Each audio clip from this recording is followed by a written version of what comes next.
Welcome to the DJ Insider Podcast, sponsored by Amplified Events. It's the only podcast where we break down insider information from our weddings, experiences, and advice from over 15 years in the wedding industry. We're your hosts. I'm Mike Kane, owner of Amplified Events. And I'm Chris Zart, general manager of Amplified Events. Let's get into it. Well, welcome. We are back, episode 23. And today we have a special guest, Trysh Jaeger from Trysh Jaeger Photography. Welcome to the podcast. Thanks so much for having me. Thanks for coming. So tell us a little bit about yourself, about Trysh Jaeger Photography. I like long walks on the beach. I mean, I do, but that. I have been a wedding photographer for, I'm going to date myself here, but 23 years. I've been doing professional wedding photography. It kind of started by accident. I was looking for an office job, just doing maybe accounts payable, receivable, and I wound up finding an ad in the paper, that's how old I am, of a wedding photography studio that was looking for help.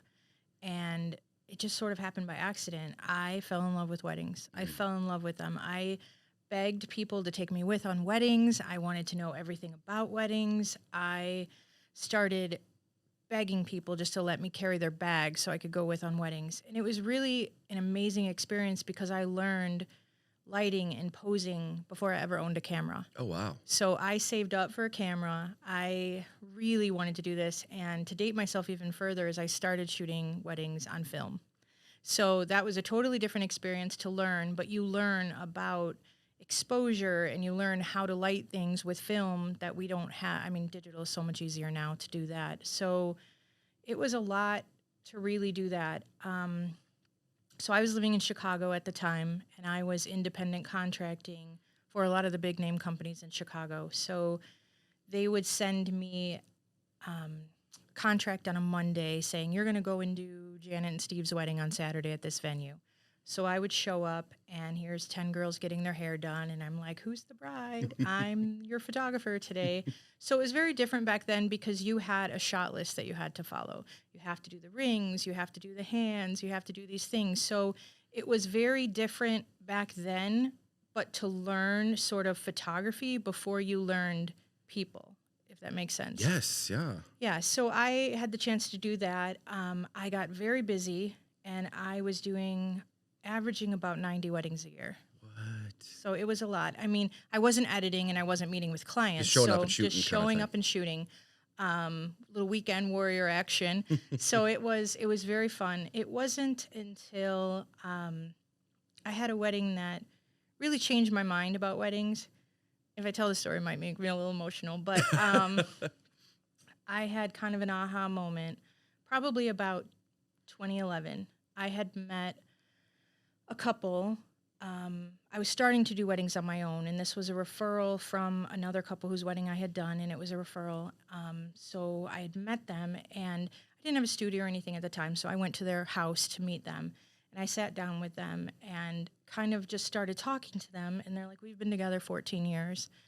We have a daughter, and I'm like, okay, like, why now? Why the wedding? You know, like, after all this time? And they said, we never were going to do a wedding, but we found out that Ruby is terminal and has breast cancer, and I want to give her this wedding of her dreams. And it was pretty emotional. So the wedding day comes, and it's one of the most amazing weddings. I mean, everyone in the room knows the reason they're doing it, but it was so special. It was just being there and seeing how people interacted with each other and cared about each other, and these pictures were so important to them. And just kind of having the opportunity to capture that was really incredible. And then the timing was I was moving to Indiana at the time. Eric and I were planning our own wedding. And I got the news that Ruby had passed away. And I asked Eric, will you go with me to this wake? You know, and I want to kind of go and pay my respects.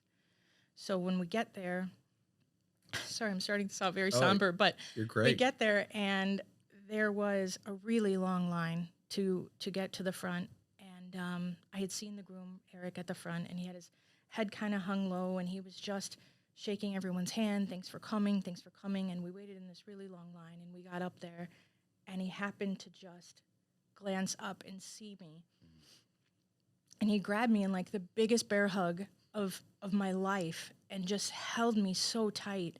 And he said, "You have no idea what you did for me. You have no idea that I have these amazing photos of my wife because of you."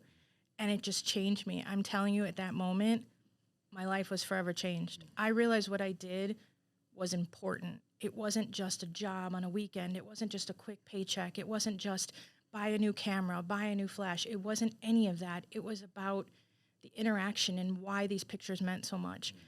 And it was, I still keep in touch with, I mean, it's amazing. You know, he's doing so well and everything else. And it just, after that, I was a different person. And then Eric and I were planning our own wedding at that time, and being on the other side of weddings where you are like, what? Like, this is crazy. How do people plan weddings?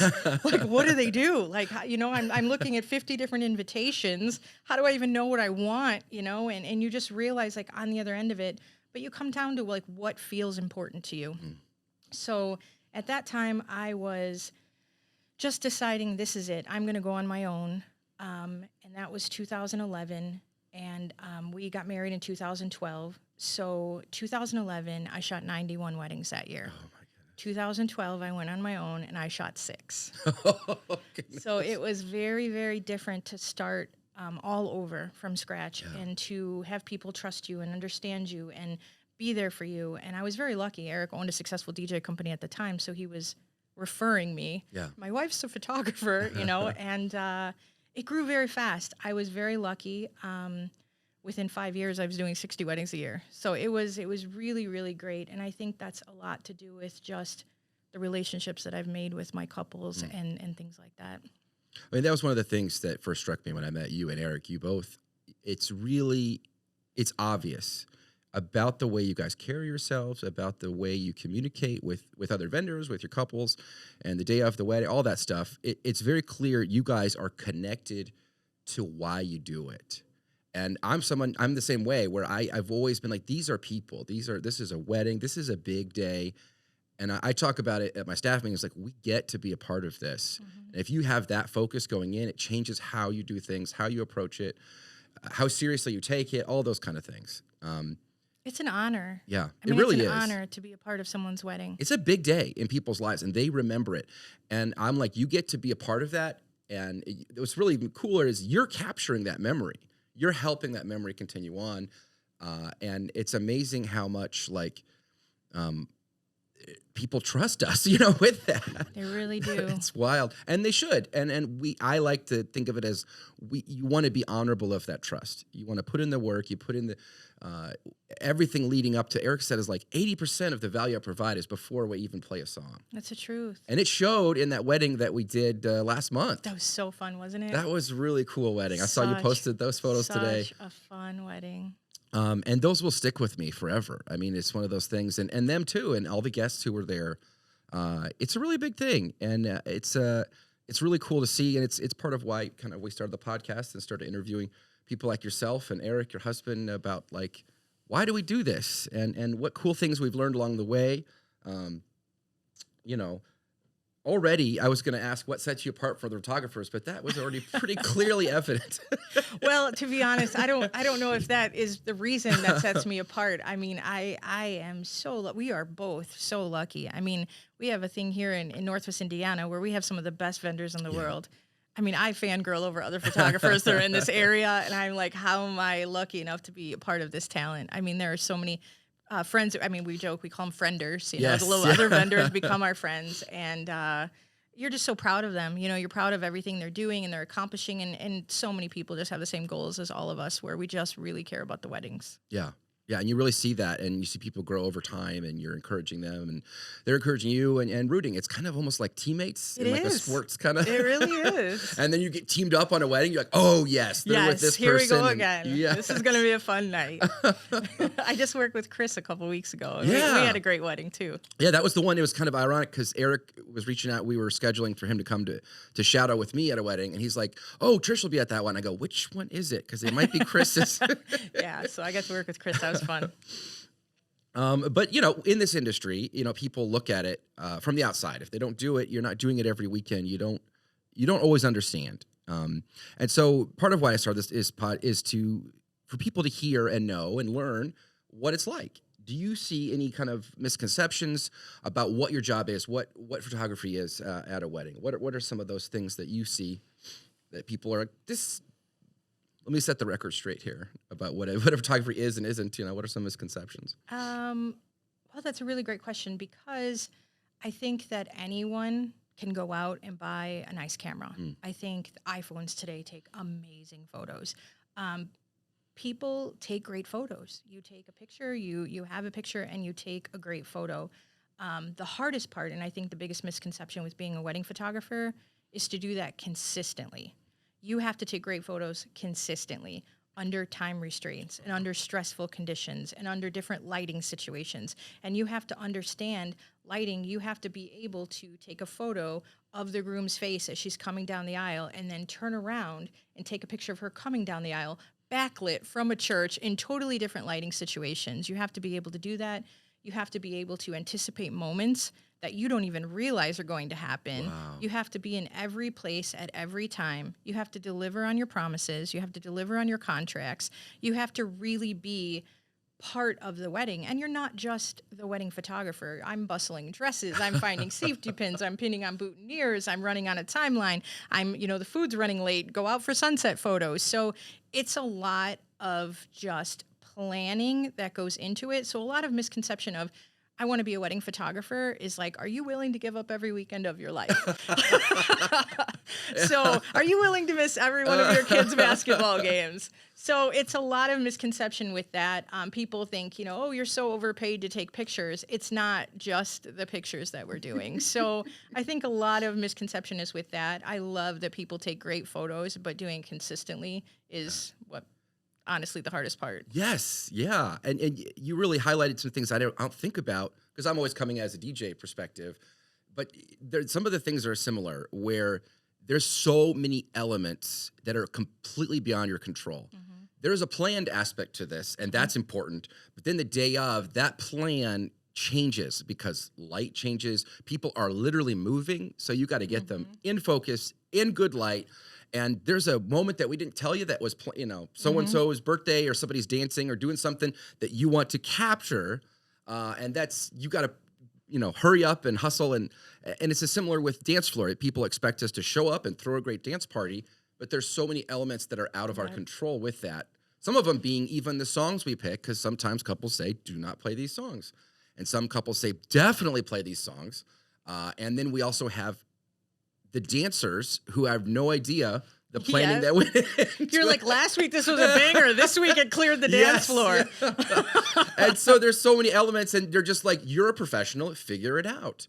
And that's not a small thing. And like you said, that what I think really separates an amateur, a hobbyist is somebody who can do that, deliver that quality. The end result is what you're paying for.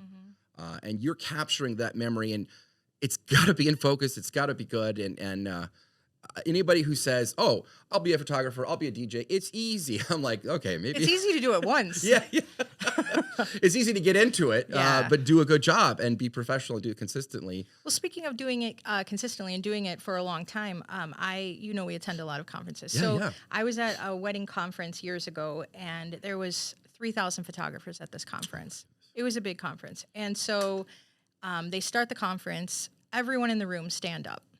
Okay, if you've been doing photography less than a year, sit down. Less than 2 years, 3 years, 4 years. When they said, have you been doing photography more than 10 years, there were 6 people standing in the room. 6 people, and I was one of them. It's not a job that you can plan to do long term. It's your back, your feet, your life, your sleep, everything is going to be affected. So it's a lot with dealing with stressful situations, with giving up a lot of your time and doing this. And you really have to love it. If you are going to be in it, you really, really, really have to love it. Yeah. And when I got into it, it was like, you have to love everything about it. And I Good find and that bad. for the people who've made it that 10 plus years and whatever that, they love everything about it. I love everything about it. I love it. I still get the butterflies before every single wedding. after all this time, I still get the butterflies before the wedding. I get that thing too where I'm like, I really like this couple. I really love this couple. Or I'm related to this, like there's things, the pressure. there's so much, it's so much harder, but it's so much more rewarding too. It really is. Sometimes you just prefer, I'm like, these people, I wish I got to know them better. Like there's parts of I'm not making that connection that I make with other couples. And I love to make that connection, and it makes a difference, I think, in the outcome. But to me, there really is the big thing about, I think people forget is, of course, there's the planning going up, there's the day of, but in photography and videography, then there's the edit. There's a lot of work that is post after the wedding that occurs that I don't think people always appreciate. We joke about it in my house because if Eric and I are on the same wedding, and we love to work together, we don't always work together, but we do love to work together. If we're on the same wedding, his prep is weeks before the wedding and mine is after. The work really starts. All my work is after the wedding. So we're still on the same wedding, and it's very different. Anything that comes to mind with particularly hard, difficult events to do? Any memories that you'd want to share? So I was actually thinking about this, just different stories of different weddings. And Eric and I had a wedding years ago. Gosh, it's got to be like maybe 2015, 16. I had accepted. There was someone that had come to me and said, "I'm looking to be a wedding photographer. Can I shadow you?" And so this is the wedding that I decided to take this person on. Oh, no. And I'm about to tell you this story. So this is the wedding where I'm like, yes, come shadow me. It's all at one location. It's super easy. This will be a great wedding. Come to find out, unfortunately, tragically, her dad passed a few weeks before the wedding. So we already knew this was going to be sort of a somber event. But they were the sweetest couple. I mean, just absolutely the greatest. I mean, so fun, loving, just great, great people, great families. When we even talked about, do you want to reschedule? Do you need some time? She said, this is it. We want to go with this. This is everything we planned. This is what my dad would have wanted, everything. Well, I'm sure you've worked at situations like this. The venue was less than professional. So they did not have a staff day of for people to take care of little things, just sort of oversee. There was not a person, like a banquet manager, catering, whatever they call it. Yeah. There was not a person. Not like a go-to. Not a person that day. So Eric and I get there, and we're setting up, and we're getting all ready, and nothing has been done. So I'm lighting candles. He's pouring champagne. I mean, it was in our hearts that there is nothing that's going to go wrong for them today. Like, I can't let anything else ruin her day. She has to have this amazing day. So meanwhile, I'm having this person shadow that's like, you have to light candles as a wedding photographer? Yeah. So it's like, no, not usually. So we're kind of going through everything, getting everything done. The day is running pretty smoothly overall. Getting everyone together, family pictures. Well, dinner is served. They only have the servers who are at this point like high school kids that are just serving. There's no banquet manager, no one to go to. And then afterwards, everyone's just like sitting there. And I realize like they're waiting for cake. So I go to look for the cake. It's in the back. There's not a person there to cut it. Oh, my goodness. So I leave this brand new photographer like, hey, can you take over? I'm back there cutting and plating the cake. No. As a wedding photographer, cutting and goodness. plating. I'm telling these servers, take this out, doing everything, bossing everyone around to take this cake out. And all of this, which is crazy. Like, the bride and groom had no idea that anything was wrong that day. They did find out later and kind of thanked us, like, I can't believe you guys did so much. And then this person that came and shadowed me is now one of my very best friends in the whole world, one of the most talented photographers that I know, the only person I trust to do my headshots. And it's kind of like you learn trial through fire. It was one of those weddings. But, when you get that in your heart of, like, nothing is going to go wrong, you'll do anything to make their day perfect. Yeah, you kind of muscle it out. It's so that's on my resume. I Now I this- cut cakes. Yeah, No, yeah. I never say the phrase, that's not my job. Right, I never. just find a way to make it my job. It can't be in your especially vocabulary. because my job is the end result. I want this to go well no matter what. And if it takes stress, it takes pressure off, it's one less thing to worry about. It's going to make everything smooth out. That's really what it takes. The best part of this job is at the end of the night when they're like, today was the best day of my whole life. Yes. Isn't that the greatest feeling? Yes. The greatest feeling. Yes. And I love when they reach out afterwards, and years to come, you'll see photos of their kids or, and they'll they'll send you messages, and I love a good review, and they're like, oh, they were fantastic. I Oh, know. so great. But we always try to do an educational piece too on this podcast. And so I'm looking for advice, given your experience if there's couples who have booked a photographer, or let's say they're looking to book a photographer, what advice would you give to couples to make that event go smoothly? So I just actually was talking to a newly engaged couple the other day, and this is sort of the advice that I gave them, is I said, before you go do a budget, before you go view a venue, before you meet with any vendors, take a piece of paper and write down 5 things that are the most important thing to you. Whether or not that's like I have to have chocolate raspberry cake, whether or not my invitations have to smell like mint leaves, whether or not whatever it is that is the most important to you, it has to be on a beach, whatever it is, stick with that list and don't vary from it. Then when you find a venue that fits what you're looking for and hopefully in your budget, go off other referrals from people. Go to your venue and get referrals. Talk to people at work. Talk to friends. Go on Facebook. Anyone knows a photographer. They know a DJ. They know people. And then read reviews. Talk to them. Have a meeting in person. Always. If you were about to pay someone this much money, Yes, meet them in meet person. them, not Meet them in email. person. Do not email them. Do not send them a deposit. Meet them and see if your personalities click. Go over that. Definitely check up, make sure everyone is good, and then create a team. Have your team. Your photographer's going to know your DJ, your florist, your everyone knows everyone. And then that very first list that you made, give your vision to your team so that they're all on the same page. They understand what's important to you, and they can make your vision come to life. So that's usually the advice that I would give, just kind of saying, like, don't lose track of what's really important to you. Yeah, that's great advice. And it really does you get really kind of lost in the weeds with planning because there are so many details thrown at you. And with weddings, there's always curveballs. And bad advice on TikTok. Yes, yeah. You see the latest thing and like, oh, it's not going to go the way you think. That's probably not going to work for, the venue you picked and such reasons, And so, yeah, you should be ready to deal with that flexibility, but let your principles, let your priorities guide you on that process. And I always say you can't get everything, but you can get a few things, and that will make all the difference at the night. And so, that is really good advice. I don't know where I came up with it, but it makes sense. Well, it's from experience. You see things, and you're like, oh, that.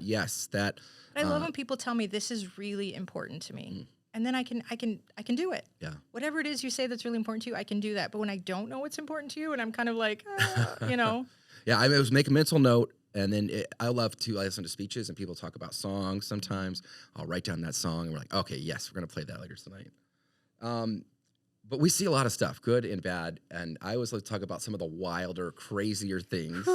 Anything that you've experienced in this role that, like, this was wild, Okay. Of course, don't share any names or anything. well, they would not be ashamed if I shared their name. But do you remember how we just talked about trial by fire? Yes. Okay, so there was an actual fire. Oh, no. An actual fire at a wedding I did many years ago. So this is right, I'm going to not know the date right offhand, but it was that transition period where I was starting my own company, but I still had commitments from my other companies in Chicago that I was following through on. So this was not my personal wedding, but I was working for a company doing this wedding, which is really important. You'll figure that out in a second. So Eric was the house DJ for the venue at the time. So we were going to be working together. But you've worked with us. We're not like this lovey-dovey couple like at work. I'm professional. Very business. Yeah, we are doing our jobs. You're not distracted by No, but it's great that we work together because we do our timelines together, everything else. So it does make our life simple when we do work together. But at work, we are at work. Yes. So at this wedding, we have the ceremony. Right after the ceremony, I take them off to the patio to do the photos. Little bit of smoke in the air, but nothing that's really like ringing any bells yet. So I'm like, okay, maybe someone's just barbecuing down the street. You don't know what's going on. So anyway, I'm finishing up the pictures, and I see running up the hill is Eric, and he has this shirt untucked, and he's sweaty, and he's covered in soot. And I was like, oh my God, are you okay? And I run to him, and I'm like hugging him, thinking something terrible just happened. And the couple was like, the DJ? And I was like, oh my God, he's my husband. And they're like, your husband's a DJ? I'm like, my husband's a firefighter. So it's a funny joke, but come to find out there was a building on the property that had caught fire. Oh my goodness. And Eric, being a firefighter, runs down there, kicks the door in, and he's trying to put this fire out on the property. Come to find out the fire spread out of control. The police, the fire department, everyone turns up. They ran hoses across Route 30, shut down everywhere. Oh, my goodness. No one could get in and out of this wedding. Wow. So we're stuck at this wedding in the room. No one can leave if they wanted to. And we turned it into a literal party. Like, we are just playing like fire and like hot, hot, hot and all these crazy songs. And everyone is just there to party. I mean, nothing was affected. No one was hurt. I mean, it was a great, great time. I mean, that's not something you could really anticipate at a wedding, that your venue is going to catch fire. Literally. But everything wound up working out. It was just a building that was on the property. It really didn't affect the wedding at all, but that was an absolutely crazy story. Oh, my goodness. Yeah, when you and I, we use the analogy that you sometimes as a you're putting out fires, you know, and he's literally putting out fires. He's literally putting out fires. For a living and at the weddings. Oh, my goodness. Oh, that's so wild. So on the opposite end of that, that's some wild, crazy stuff. What about the sweet things? What about the really lovey-dovey, the memorable stuff that you connect with, that you've seen couples do that you really liked? So it's funny that you should bring this up because this week is their 5-year anniversary. So it happened 5 years ago today. We had a couple that was a referral from friends of mine that I had never met, but they had bought a farm. And it was 12 acres, and they had a farmhouse and a couple barns on the property, and they decided that this was their forever home. They were building a life together, and they wanted to have their wedding on this property. So I enlisted the help of my creative genius husband and brought him out, and I'm like, we have to turn this barn into a venue. So he does drapery and lighting and all these things, and he has a vision that is incredible. So I bring him out to see this barn, and it is a gravel floor. There is a John Deere tractor in the corner, and I'm looking at him like, and he's like, oh, okay, we're doing this. We are doing this. This is going to happen. So 3 weeks before the wedding, they're pouring a concrete floor in this barn. Wow. They are getting it all together. Eric gets a lift. He's out there hanging Edison bulb lights. He's hanging ceiling drapery. He's doing all of this and turns it into this incredible venue. He has pictures to see this. And it was an amazing, amazing wedding that they had on their property, their lifelong dream of building this life together. What's funny about it is I took some of my favorite photos I've ever taken in my whole life at this wedding. They have a soybean farm right there on the property that I did a picture right there in the soybeans. It's my cover photo on my website. I love this photo so much. And it was an incredible day, beautiful. The day before their wedding, they actually planted a tree on the property to kind of symbolize this is starting our life together. That's perfect. And Mike, I had the opportunity this week to go out and take photos for them in front of this tree again. And the tree is so much bigger, and they have a little girl now, and their tree has grown, and their family has grown, and it was just like when you are building. You're not just planning a wedding, you're building a life together. Yes. And that's really what it's about. So getting the opportunity to do things like that was just really sweet. And I love that you and Eric are both people who you look at yourselves as part of that build. Mm-hmm. When you said this is their anniversary this week, you remember that. I see you and Eric, you guys post that all the time. Photos of, 5-6 years ago, happy anniversary to this couple.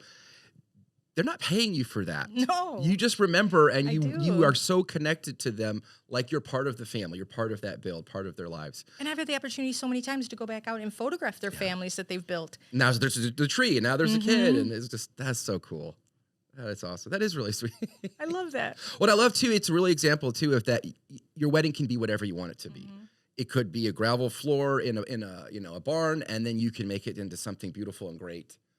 Because it's yours, because it's you. And, you just have to be creative and plan and sometimes pour concrete, put in the sweat equity of it. But it doesn't have to be your typical ballroom. It doesn't have to be, your wedding can be whatever you want it to be. Whatever you want it to. Yes. And so people always say, oh, you have to do this. Why don't you do a bouquet or a garter? You're not cutting a cake, Literally, you can make it your own. And that's one of the coolest things about it, because it's going to be your marriage, it's going to be your life, and it's going to be the celebration of your marriage. And so customize that. Do you have any advice for couples looking to book a photographer? We've talked about reading reviews, talking to family and friends. But is anything specific that you would feel like you guys should look for this? If you see this, this is a good sign, or these are things that I would run. If you hear this in an interview or you see this on a website, things I would try to avoid. So finding someone that matches your vibe from the very first interaction. When you reach out, how quickly do they respond? Do they respond in your language? Are they really trying to accommodate you, to meet with you, or asking questions about you? I mean, a lot of times when people reach out to you, their first question is, what does it cost? And a lot of that is only because they don't know what else to ask. Yes. They don't know what a photographer costs. They've never had to book a wedding photographer. So it's not offensive when people ask that, but it's hard to give someone a cost when you don't know what they're looking for. Are you just having a city hall elopement? Are you having a 12-hour Macedonian wedding? So it's kind of very different on what you might be looking for. Also, the end result. What are you looking for, the end result? I am a big pusher of albums and prints. I want all of my couples to get wedding albums. I'm a big, big pusher of that because I believe in pictures. I believe in stories. I believe in all of that. So most of my packages include that. I mean, they're getting all their digitals as well, but having an album to me, and in my joke with my husband being a firefighter, is you're never going to run into your burning home for a USB drive, but you will for your wedding album. That's so true. So having a wedding album just adds so much value to that, and getting to look at that, and then later on when they have kids, to look at their wedding album and to have that. So if a wedding album is something you are wanting, find a photographer that offers that. Again, reading reviews is really, really important. And also ask to see a full wedding. You know, I put my most beautiful photos on Instagram. Yes. But that's not a full wedding. Yeah. So make sure that they can share a full gallery with you. Make sure that you understand things like that. Low lighting situations, make sure if you have a very dark venue, make sure you are using someone that understands lighting that can handle that. Or if you're having an outside wedding and, you know, there's beautiful natural light as well. So use that as well. So just someone that matches your vibe. If you guys are more silly, you may not want someone that shoots super romantic. There's different styles of photography, whether it's natural light, whether it's dark and moody. I'm sort of a true to color photography, so I really kind of like very true to color. I guess that's how I just describe my work. It's very different from, you know, my editing style is pretty simple. So I do love a good sunset, but there are some good sunset photos. But other than that, just find someone that you vibe with. You're going to spend that day with that person all day, and just kind of understanding, set expectations, find out from them, how long am I going to get, you know, how long does it take to get my photos? Yeah. It's a really important question to ask, because 2 days after your wedding, they're like, wait, you told me it's going to be how many weeks? I thought I was going to get them today. And you're like, no. So there's a lot of that. Just ask a lot of questions. I mean, there's some really good questions to even ask in like the knot or wedding wire, you know, just what do you ask your photographer? Do that. Ask them. Yeah. Yeah. And hopefully through that process, you really learn more about, the more a couple to me knows what they want, the easier it is for me to say, this is what I do. This is not what I do. And it sounds like that experience is better for this other DJ or this. I want you to have a great wedding. Yeah. Even if it's not with me. But this is kind of more my vibe, what I'm interested in, what I'm good at, what my brand is. And this sounds like the kind of experience that you're looking to have. And I really cut back. I only do 25 weddings, possibly 30 a year. And that's because of how much time I spend with each couple.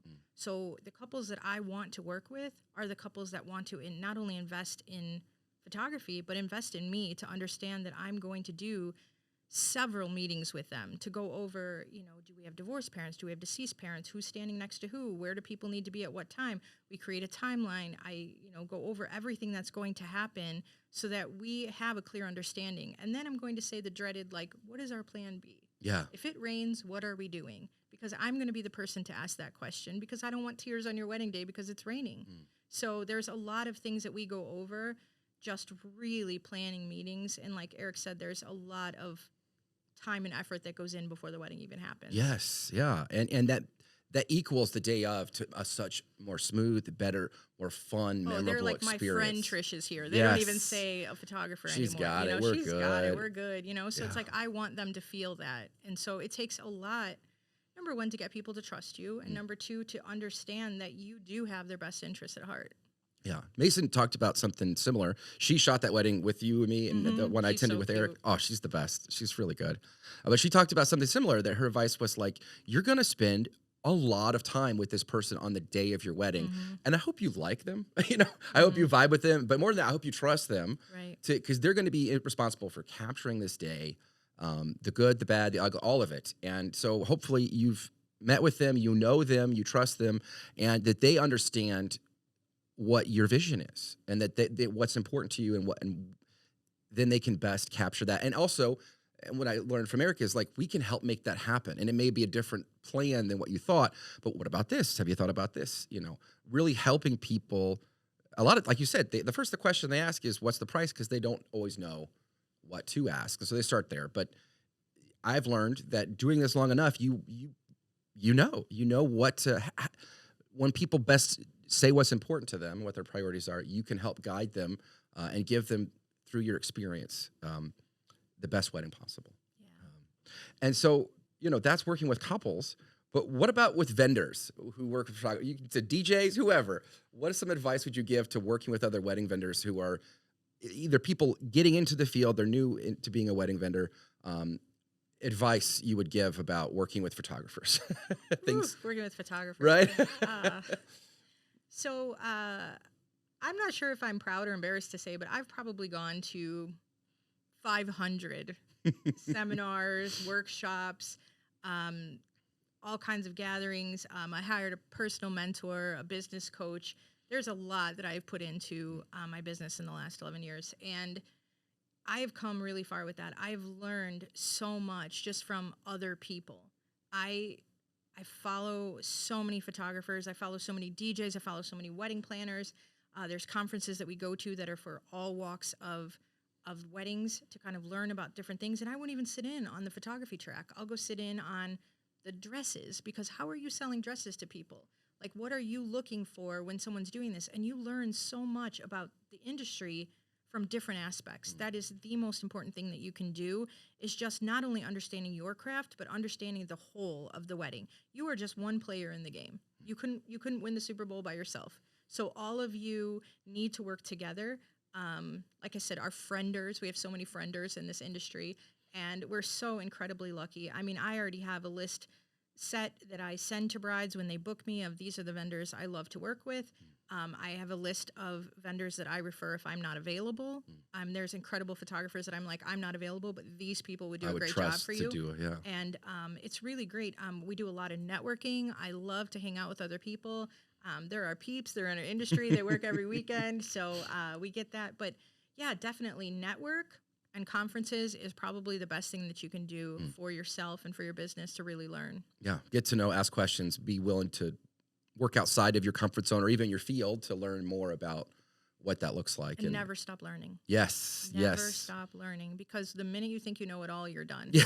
I mean, you know it. I mean, you hired a coach. I hired a coach. Just kind of going over it and just learning different ways to do it it really humbles you. It does. When you think that you're doing really great, you're like, oh, I have a lot to learn. Yeah. When I was at Eric's wedding, it made me feel like I don't know anything. You know, it's just like got to start from scratch. It's a different way of doing things. But that's what I wanted to see, because I was like, this guy has really dedicated himself to And to I improving. might be partial, but I am his biggest fan. He is awesome. I have watched him grow so much. I mean, when I first met him, he was a house DJ at a venue and barely doing a few on his own, and how far he's come and how much he's grown and how incredible. I mean, I love his voice. So I never get sick of watching him do what he does for his couples and how much he's invested in himself and I'm incredibly proud of him.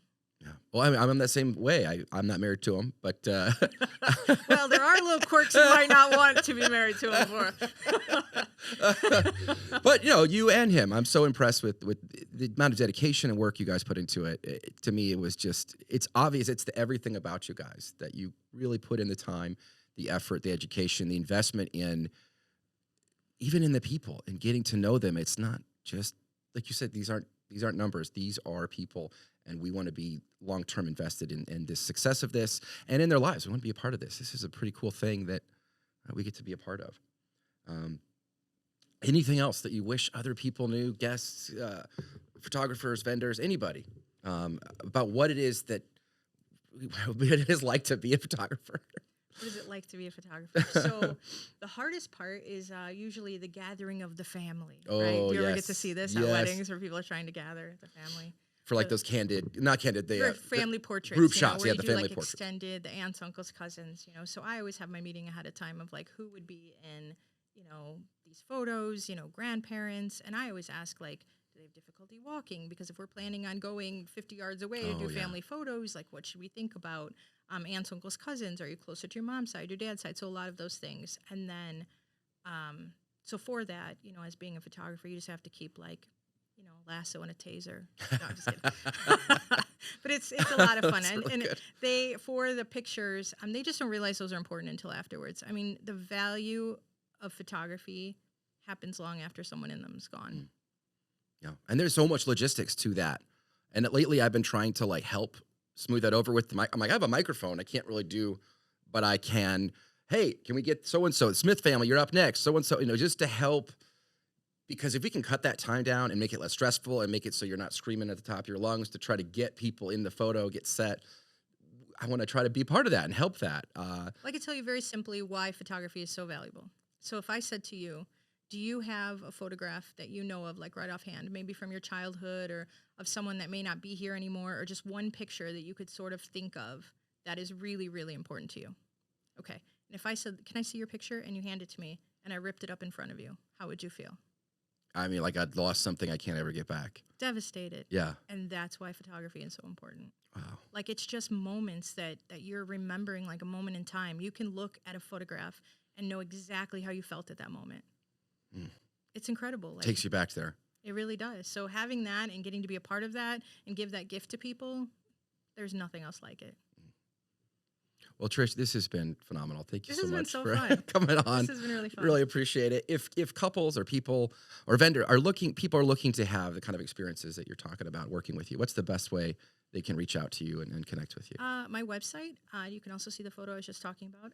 So I'm TryshJaeger.com, TryshJaeger.com. And pretty much same, search my name on social. Nobody spells it that way, so you'll be able to find me pretty quickly. Well, great. Well, thank you so much. We appreciate it, guys. This has been. Please, by the way, please come back and see us. This has been Eric and I phenomenal. will come back together. Yes. And we'll do one of those between the two ferns. I love it. I love it. Yes, please. Let's do it soon.